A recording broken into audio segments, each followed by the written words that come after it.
तो ठीक है पीयू, हम फिर से कंटिन्यू करते हैं सी एफ और पी आई के अंदर shortcut method to find the particular integral जब आपका फंक्शन ऑफ एक्स किस टाइप का हो, e raise to a x into v. और वी का मतलब होता है कि कोई भी फंक्शन ऑफ एक्स हो सकता है, चाहे वो इस तरह का पॉलिनोमियल 1 प्लस एक्स स्क्वायर हो या फिर कोई भी ट्रिग्नोमेट्रिक फंक्शन भी हो सकता है। तो हम देख सकते हो कि जो मैंने क्वेश्चन लिया है लास्ट वीडियो में भी ऑलमोस्ट ऐसा ही क्वेश्चन था। तो लास्ट वीडियो में हो गई थी मुझसे गलती, मैंने आपको क्या सिखाया था कि ई रेज टू एक्स को ओपन करो और फिर सेपरेट करो।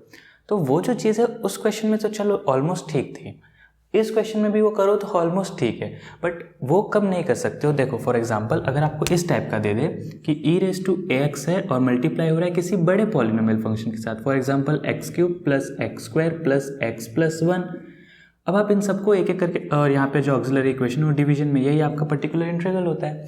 तो आप ई रेज टू एक्स सबके साथ ओपन करोगे, फिर सब में एक्स रेज टू एम वाली अलग अलग से करोगे तो काफ़ी लेंथी हो जाएगा, 1 2 3 टाइम्स करना होगा।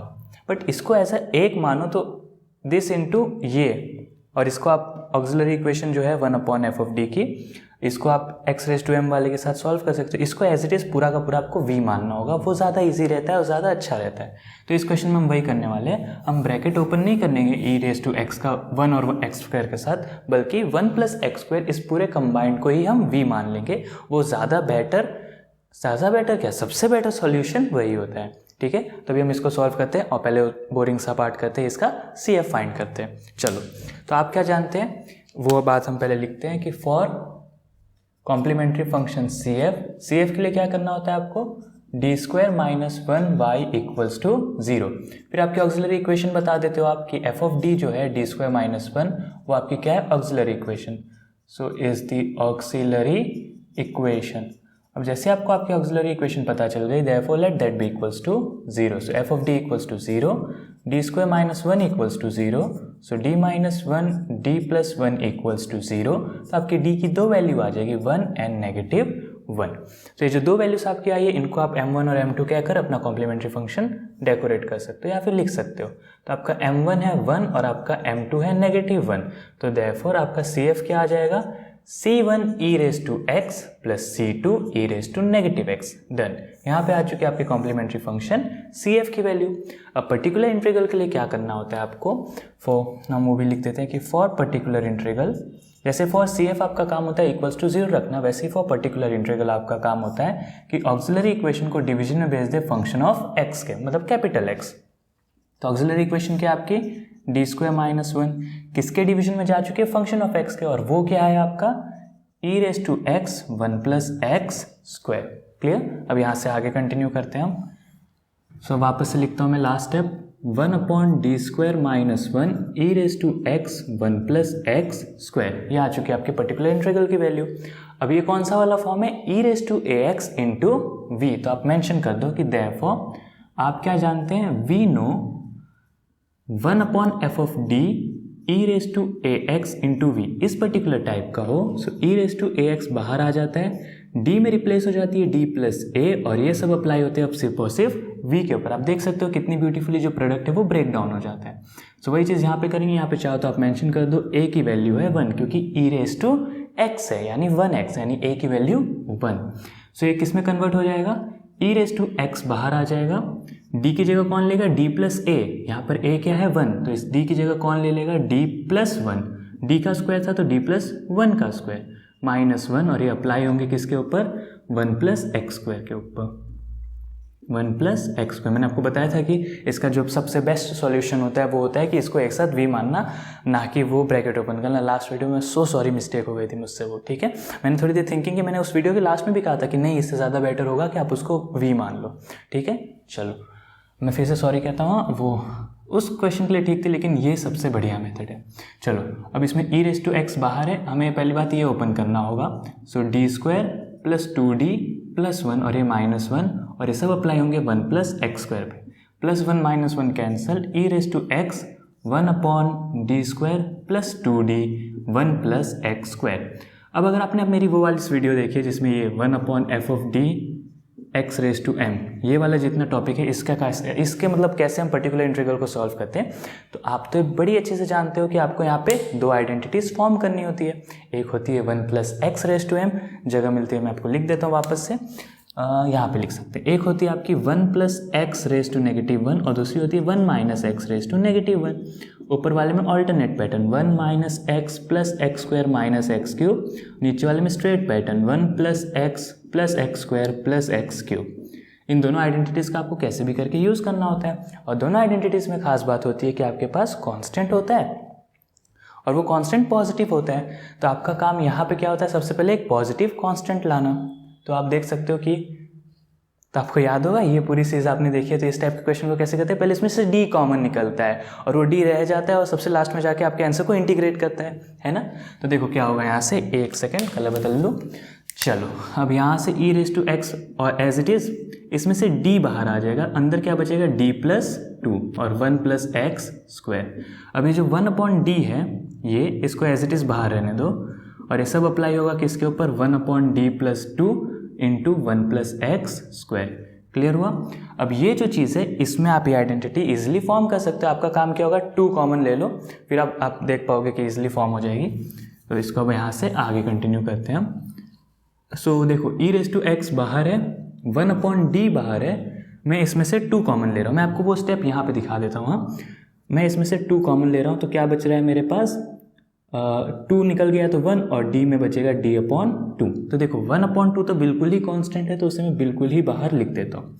फिर ये 1/d, फिर 1/1 प्लस d का आधा, इसको हम नेगेटिव पावर में शो कर सकते हैं। तो क्या हो जाएगा, 1 plus d/2 raise to -1 multiply होगा 1 प्लस एक्स स्क्वायर के साथ। क्लियर। चलो अब 1 प्लस d/2 रेज टू -1 कौन सी आइडेंटिटी, ऊपर वाली, क्योंकि प्लस है तो अल्टरनेट सीरीज आ जाएगी वहाँ पे। सो 1/2 e raise to x as it is, 1/d as it is. वो तो बैठा है इंतज़ार में कि मेरे लिखी आगे चीज़ पहले कैसे भी सॉल्व हो जाए, मेरा छोटा सा काम है, मैं उसको इंटीग्रेट करवा दूंगा, इसलिए वो शांति से बाहर बैठा हुआ है। चलो अब इसकी सीरीज ओपन करो, 1 फिर -d/2 प्लस d²/4। देखो हाँ, d/2 the whole square, so d², 2 का स्क्वायर 4 माइनस d³/8। और इसके बाद से मत लिखो, क्यों, क्योंकि आपके पॉलिनोमियल की हाईएस्ट पावर 2 है। वो तो हमने 3 भी सिर्फ डेकोरेशन के लिए लिख दिया, बाकी सब तो 0 होने वाले। क्लियर है आपको ये। चलो अब 1/2 as it is, e raise to x as it is, 1/d as it is.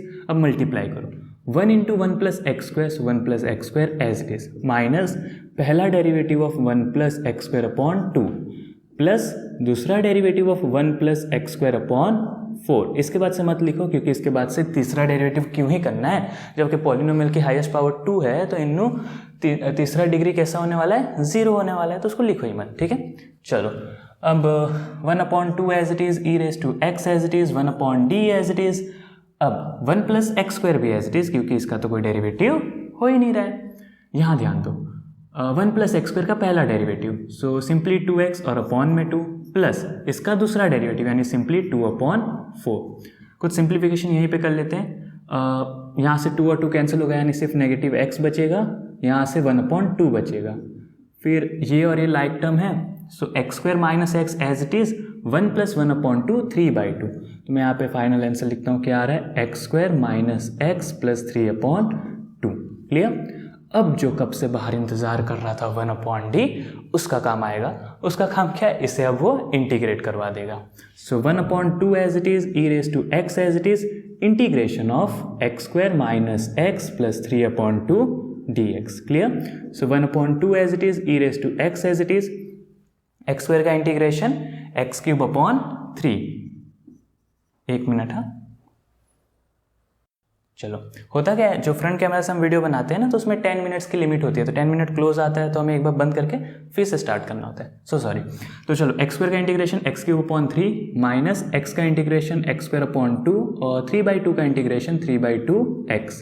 आप चाहो तो उसमें से x कॉमन ले लो, सो x और एलसीएम लेना चाहो तो 6 आ जाएगा। इसमें 2, इसमें 3, इसमें 3, 6 और बाहर 2 इंतजार करा, 6 2 12 हो गया। x आप कॉमन ले चुके हो, तो इसमें बचेगा 2x² minus 3x plus 3 3 9, x भी कॉमन ले लिया। तो ये फाइनली आपके किस चीज़ की वैल्यू आ चुकी है, पर्टिकुलर इंटीग्रल पी की। और आपका CF आप बहुत पहले ही छोड़ के आ चुके हो। तो एक मिनट, ये आपका पी है। अब आप फाइनल आंसर डेकोरेशन करोगे यहाँ पे, हाँ लिख सकते हैं। So finally for journal solution general solution के लिए आपको फाइनली क्या करना पड़ता है, y इक्वल्स टू हो जाता है CF plus PI। So y की वैल्यू कितनी आएगी, C1 e raise to x plus C2 e raise to negative x plus 1/12 e raise to x, sorry x है ना वहाँ पे, x भी कॉमन निकाला था, तो x/12 e raise to x 2x square minus 3x, sorry 2x square minus 3x plus 9। तो finally आ चुकी है आपके y की वैल्यू। और फिर से कहता हूँ बिल्कुल भी लिखना ना भूले, where C1 and C2 are the arbitrary constant. Clear हुआ आपको ये? हमेशा याद रखो कि e रेज टू x हो और उसके सामने कोई पॉलिनोमियल हो, तो उस पॉलिनोमियल में जैसा मैंने पिछली बार बताया था कि आप ओपन करो, वो ठीक बिल्कुल भी नहीं रहता है। हाँ, आप इसको e रेज टू ax मानो और इस पूरे को आप एक साथ v मान लेना और उस पर ये प्रोसीजर अप्लाई कर देना। आपको एक चीज़ दिख रही है, हम जितने भी पीआई सीख रहे हैं वो एक साथ कैसे कनेक्टेड है। जैसे इसमें इससे पिछले क्वेश्चंस में आप देख सकते थे कि साइन और कॉस का यूज़ आ जाता था, इसमें आपने देखा कि x रेज टू m का यूज़ आया। तो ये जो पूरी टॉपिक हम पढ़ रहे हैं CF और PI का, इसमें एक भी टॉपिक छूटा तो सीरीज टूट जाती है, क्योंकि सब चीज़ें एक दूसरे में बिल्कुल अच्छे से आती है। मैं एक मिनट साइड हो जाता हूँ, आप चाहो तो नोट डाउन कर सकते हो। सबसे पहले हमने CF सॉल्व किया, फिर PI की हमने बात की, फिर PI में हमने पैटर्न देखा, उसका फॉर्मूला लिखा, फिर हमने सॉल्व किया। यहाँ पे बड़ी अच्छी चीज़ हुई, D कॉमन निकल गया, वो इंटीग्रेट करवाने वाली चीज़, फिर यहाँ पे सॉल्यूशन और ये आपका फाइनल आंसर डन। क्लियर है आपको? अब इसकी नेक्स्ट वीडियो में इस टॉपिक का सबसे डिफिकल्ट क्वेश्चन, मैं डरा नहीं रहा हूँ पर डरा रहा हूँ, इस टॉपिक का सबसे डिफिकल्ट क्वेश्चन, और फिर से कहता हूँ टेंशन मत लेना, मैं हूँ, वो क्वेश्चन भी आपको ईजी लगने लगेगा। आप सिर्फ मुझ पर है, वैसे मैं क्यों कहूँ, भरोसा है, ट्रस्ट है। चलो, तो बिल्कुल भी टेंशन मत लेना, मैं हूँ ना, ठीक है।